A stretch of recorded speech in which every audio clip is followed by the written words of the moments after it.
Hello అందరికీ. 2 days నుంచయితే ఒక important work మీద ఫుల్ బిజీగా తిరుగుతున్నాము. ఫైనల్‌గా ఈరోజైతే కంప్లీట్ అయిపోయింది. ఇంకా పిల్లల్ని తీసుకొనైతే టెంప్టేషన్స్‌కొచ్చేసాము. వెళ్ళగానే యాంబియన్స్ అయితే చాలా ప్లెజెంట్‌గా అనిపిచ్చింది. ఇంకా పిల్లల్ని తీసుకొని ఇక్కడికి రావడానికైతే ఒక రీజన్ ఉంది. సడెన్‌గా పిల్లల్ని స్కూల్ చేంజ్ చేస్తున్నాము. ఇక న్యూ స్కూల్‌లో అయితే అడ్మిషన్ టెస్ట్ క్వాలిఫై అయితేనే వాళ్ళు సీట్ ఇస్తా అన్నారు. ఇక పిల్లలతో అయితే అడ్మిషన్ టెస్ట్ అయితే రాయించేసాము.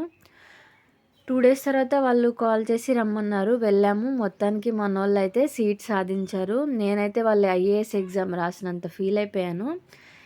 ఇంక మొత్తానికి మనోళ్ళు సాధించారు కాబట్టి ఆ హ్యాపీ మూమెంట్‌ని ఇలా ఎంజాయ్ చేస్తున్నాము. ఇంకా టెంప్టేషన్స్‌కొచ్చి వాళ్ళకి నచ్చిన ఐస్ క్రీమ్స్ అయితే ఆర్డర్ చేశాము. టైటానిక్ అలాగే 2 నటీ గ్రిడ్స్ ఆర్డర్ చేశాము. ఇంకా హ్యాపీగా అందరం అయితే ఐస్ క్రీమ్‌ని ఎంజాయ్ చేసాము. వీడియో నచ్చితే ఒక లైక్ కొట్టి మన ఛానల్‌ని సబ్స్క్రైబ్ చేయడం మర్చిపోకండి.